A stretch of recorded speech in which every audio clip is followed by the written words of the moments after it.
அதாவது அரசியல் தெளிவற்ற கூட்டம் என்ன செய்யும் என்பதற்கு இது ஒரு எடுத்துக்காட்டு. உங்களுக்கு தெம்பு இருந்தா, திராணி இருந்தா, துணிச்சல் இருந்தா, ஆண்மை இருந்தா, ஆளுமை தன்மை இருந்தா, இதே இடத்துல நாளைக்கு கூட்டம் போட்டு உங்களுடைய விஜய் என்ன புடுங்கி நட்டாரு சொல்லு. அனைவருக்கும் வணக்கம். நாம் தமிழர் கட்சியினுடைய பொதுக்கூட்டம் நேற்று இரவு தேனியிலே நடைபெற்றது. எப்படியாவது இந்த பொதுக்கூட்டத்தை சீர்குலைத்து விட வேண்டும் என்று தமிழக வெற்றிக் கழகத்தை சேர்ந்த குண்டர்கள் சிலர் லெப்ட் பாண்டி என்கிற தமிழக வெற்றிக் கழகத்தினுடைய மாவட்ட செயலாளருடைய தூண்டுதலின் பேரில் காரில் அரிவாள், கம்பு, கத்தி போன்ற கொடூரமான ஆயுதங்களை ஏற்றிக்கொண்டு நாம் தமிழர் கட்சியினுடைய பொதுக்கூட்டம் நடைபெற இருந்த இடத்தை நோக்கி நகர்ந்து வந்திருக்கிறாங்க. அங்கே காவல்துறை அந்த குண்டர்களை தடுத்து நிறுத்தியிருக்காங்க. குறிப்பாக நாம் தமிழர் கட்சியினுடைய கொள்கை பரப்பு செயலாளர் சாட்டை துரைமுருகனை நோக்கி ஏதாவது தாக்குதல் நடத்தியே தீர வேண்டும் என்ற எண்ணத்தில் இப்படி ஒரு கேவலமான காரியத்தை தமிழக வெற்றி கழகத்தினுடைய குண்டர்கள் செய்ததாக நாம் தமிழர் கட்சியினுடைய கொள்கை பரப்பு செயலாளர் சாட்டை துரைமுருகன் அவர்கள் அவருடைய எக்ஸ் தளத்தில் பதிவிட்டிருக்கிறாரு. நாம் தமிழர் கட்சியினுடைய கொள்கை பரப்பு செயலாளர் சாட்டை துரைமுருகன் அவர்கள் தொடர்ந்து தமிழக வெற்றி கழகத்திற்கும் தமிழக வெற்றி கழகத்தினுடைய தலைவர் விஜய் அவர்களுக்கும் எதிராக கருத்தியல் ரீதியான விமர்சனத்தை தன்னுடைய சாட்டை யூடியூப் சேனல்ல தொடர்ந்து வைத்து கொண்டு வந்தது நம்ம எல்லாருக்குமே தெரியும். கருத்தை கருத்தாக எதிர்கொள்ள முடியாத, எதிர்கொள்ள வக்கற்ற இந்த தமிழக வெற்றி கழகத்தை சேர்ந்த குண்டர்கள் சாட்டை துரைமுருகனையும் அங்கே கூடியிருந்த நாம் தமிழர் கட்சி தம்பிகளையும் தாக்க வேண்டும் என்கிற எண்ணத்தோடு காரிலே ஆயுதத்தை ஏந்தி கொண்டு அந்த கூட்டத்திற்கு அருகே வந்து காவல்துறையால் தடுக்கப்பட்ட சம்பவம் தேனியில் மிகப்பெரிய அளவில் பரபரப்பை ஏற்படுத்தி இருக்கிறது. சாட்டை துரைமுருகன் தேனிக்கு வந்துட்டு நீ உசுரோட போயிருவியா என்று தமிழக வெற்றி கழகத்தினுடைய தேனி மாவட்ட செயலாளரான இந்த லெப்ட் பாண்டி ஏற்கனவே மிரட்டல் விடுத்திருந்தது குறிப்பிடத்தக்கது. குறிப்பாக சாட்டை துரைமுருகன் அந்த பொதுக்கூட்டத்தில் ஏறி மேடையில் ஏறி பேசும் பொழுது அங்கே நிறைய தற்குறிகள் குறுக்கவும் மறுக்கவும் போய்கிட்டு டிவிக்கே டிவிக்கே டிவிக்கே தளபதி தளபதி தளபதி என்று சாட்டையினுடைய பொறுமையை இவனுங்க தூண்டி விட்டுருக்கிறானுங்க. சாட்டை சும்மாவே ஆடுவார்.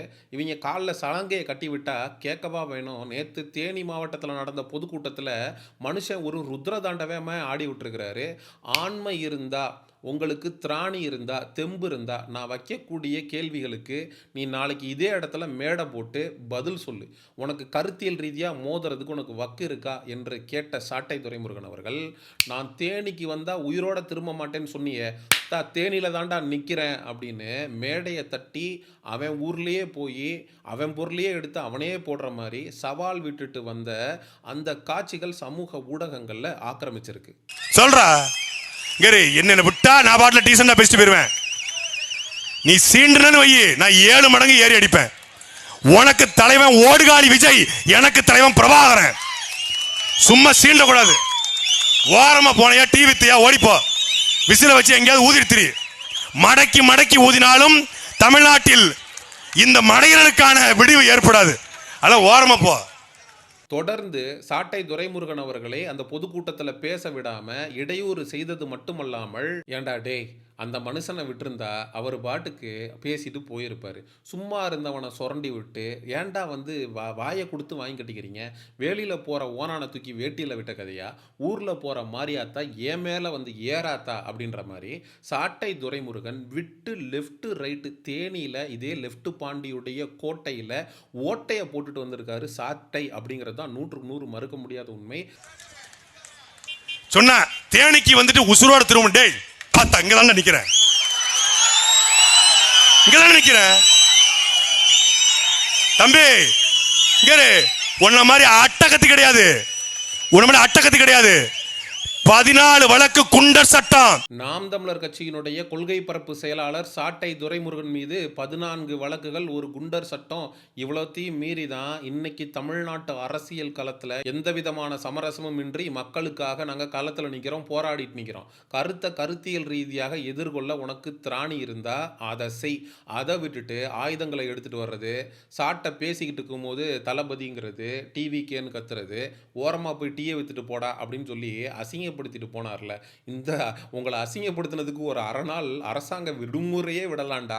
ஏண்டா இதுதான் உங்க ஊர்ல நாகரிக அரசியலா? ஒருத்தன் மேடை போட்டு பொதுக்கூட்டத்தில் பேசணும்னு வந்திருக்கான், தன்னுடைய கருத்தை அங்கே இருக்கக்கூடிய மக்கள்கிட்ட சொல்லணும்னு வந்திருக்கான்.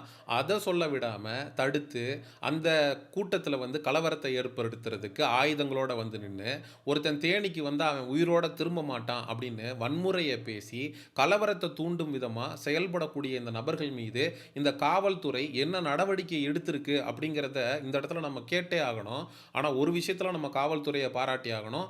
இந்த குண்டர்களை ஆயுதத்தோட வந்து அங்கனக்குள்ள வந்து கலவரத்தை ஏற்படுத்தலாம் அப்படின்னு ஒரு பிளான் பண்ணி இருந்ததை வந்து காவல்துறை தான் தடுத்து நிறுத்தினதாக நாம் தமிழர் கட்சியினுடைய கொள்கை பரப்பு செயலாளர் சாட்டை துரைமுருகன் தெரிவிச்சிருக்கிறாரு. அது உண்மையாக இருக்கும் பட்சத்தில் உண்மையிலே காவல்துறைக்கு வந்து நம்ம இந்த இடத்துல வந்து ஒரு நன்றி சொல்லியே ஆகணும். அதே மாதிரி சட்டம் தன் கடமையை செய்யணும். அது எந்த கட்சிக்காரனாக இருந்தாலும் சரி. இப்போ திமுக கூட்டம் போடும்போது நாம் தமிழர் கட்சிக்காரன் இதே மாதிரி தான் போய் பிரச்சனை பண்ணிருக்கிறானா? இதே மாதிரி பல இடங்களில் தமிழக வெற்றி கழகத்தினுடைய கூட்டங்கள் வந்து நடந்துட்டு இருக்கு. அங்கே போய் நாம் தமிழர் கட்சிக்காரன் இப்படி தான் பிரச்சனை பண்ணிருக்கிறானா? நாங்கள் வம்பு சண்டைக்கு போக மாட்டோம், ஆனால் வந்த சண்டையை விட மாட்டோம். நாங்கள் மேடை போட்டு எங்கள் நாம் தமிழர் கட்சி தம்பிகள்கிட்ட எங்கள் மக்கள்கிட்ட நாங்கள் பேசணும்னு வந்து நிற்கும் போது நீ டிவிக்கேங்கிறது, கத்துறது, சவுண்டு விடுறது, மிரட்டி பார்க்கறது, உருட்டி பார்க்கறது, இதெல்லாம் வேற எங்கேயாவது வச்சுக்கணும். ஏடிஎம் கிட்ட வச்சுக்க, டிஎம் கிட்ட வச்சுக்க, நாம் தமிழர் கட்சி தம்பிகள்கிட்ட வச்சுக்காத. என்ன லெஃப்ட் பாண்டி மிரட்டி பார்ப்போம், உருட்டி பார்ப்போம், அப்படியே காரில் போய் பந்தாவா நின்று பார்ப்போம், கூட்டத்தை கூட்டிகிட்டு போய் நின்னா பார்த்து நம்மளை பார்த்து பயந்துருவான், விஜயை பற்றி அப்படியே பேசாமல் இருந்துருவான். நம்ம வந்து அழுத்தம் கொடுத்ததுனால தான் விஜயை பற்றி சாட்டை பேசுறது இல்லை அப்படின்னு நம்ம வந்து நல்ல பேர் வாங்கிக்கலாம். நாளைக்கு நம்ம தேனி தொகுதியில் ஜெயிச்சு எம்எல்ஏ ஆயிட்டோம்னா நாளைக்கு விஜய் நம்மளை மந்திரி ஆக்கிடுவார் அப்படின்னு பகல் கனவு கண்டுட்டு இருக்கியா? உங்களுடைய மிரட்டல் உருட்டலுக்கெல்லாம் நாம் தமிழர் கட்சிக்காரன் பயப்படுறவனா? என்ஐஏ சோதனை, குண்டர் சட்டம், சாட்டை மேலே 14 வழக்கு, இடும்பாவனம் கார்த்தி மேலே குண்டாசு வழக்கு, இது எல்லாத்தையும் கடந்து தான் நாம் தமிழர் கட்சியில் இருக்கக்கூடிய 2ஆம் கட்ட தலைவர்கள் எல்லாருமே வேலை செஞ்சுக்கிட்டு இருக்கான். ஒவ்வொரு நாம் தமிழர் கட்சிக்காரனும் ஒவ்வொரு சீமான் அப்படின்றத நீ மறந்துடாத. நாங்கள் நாம் தமிழர் கட்சி தம்பிகள் மட்டும் இல்லை, சீமானுடைய தம்பிகள் அப்படிங்கிறதையும் இந்த தமிழக வெற்றி கழகத்தில் இருக்கக்கூடிய நிர்வாகிகளுக்கும் இந்த தமிழக வெற்றி கழகத்தினுடைய தற்குறிகளுக்கும் சொல்லி புரிய வைக்க வேண்டியது நம்மளுடைய கடமையாக இருக்கிறது. நாம் தமிழர் கட்சி தம்பிகள் இந்த தமிழக வெற்றி கழகத்தினுடைய தற்குறிகளுடைய கண்ணில் படும் வரை இதை பகிருங்க. நாகரீக அரசியலை கையில் எடுத்தா நாங்களும் நாகரீக அரசியலை கையில் எடுப்போம். உங்களுடைய கொள்கை என்ன, கோட்பாடு என்ன, இது எல்லாத்தையும் கொண்டு போய் மக்கள்கிட்ட சேர்த்து ஓட்டு வாங்கி ஜெயிக்கிறதுக்கு உங்களுக்கு வக்கு இருந்தா அதை செய்யுங்க. அடுத்தவன் கூட்டம் போடுறான் அப்படிங்கிறப்ப அங்கே உள்ள புகுந்து கலவரத்தை ஏற்படுத்தி அங்கே சலசலப்பை ஏற்படுத்தி அந்த கூட்டத்தை கலைக்கலாம்னு நினைக்கிறது இருக்குல்ல, இந்த ஆட்டையை கலைக்கிற வேலையெல்லாம் வேற எங்கேயாவது வச்சுக்க பாசு. உங்க அண்ணன் ஸ்டைலில் சொல்லணும்னா, இந்த ஆட்டையை கலைக்கிற வேலையெல்லாம் வேற எங்கேயாவது வச்சுக்க, நம்ம கிட்ட வச்சுக்கிட்டேன்னு வச்சுக்கோங்க. இந்த ஏரியா அந்த ஏரியா, இந்த இடம் அந்த இடம், எப்படி உன் ஏரியாலே வந்து நின்று சம்பவம் பண்ணிட்டு வந்தான் பார்த்தியா சாட்டை? சரி, நாம் தமிழர் கட்சி தம்பிகள்கிட்டே கேட்குறேன், சாட்டை தேனியில் பண்ண தரமான சம்பவத்தை பற்றி என்ன நினைக்கிறீங்க? லெஃப்ட் பாண்டி ஆட்களை ஏவி விட்டு நாம் தமிழர் கட்சியினுடைய பொதுக்கூட்டம் தேனியில் நடக்கவிருந்ததை கலைக்கலாம், சலசலப்பை ஏற்படுத்திடலாம், கலவரத்தை தூண்டிடலாம் அப்படின்னு கேவலமாக இறங்கி வேலை பார்த்ததை பற்றி என்ன நினைக்கிறீங்க? காவல்துறை தக்க நடவடிக்கை எடுக்கணும்னு நினைக்கிறீங்களா? உங்களுடைய கண்டனங்களை மறக்காமல் கமெண்ட் செக்ஷனில் பதிவு பண்ணுங்கள். சமூக நிகழ்வு, அரசியல் சார்ந்த பதிவுகளுக்கு செயோனிசம் சேனலை சப்ஸ்கிரைப் பண்ணுங்கள். அடுத்த ஒரு காணொலி பதிவில் சந்திப்போம். நன்றி, வணக்கம்.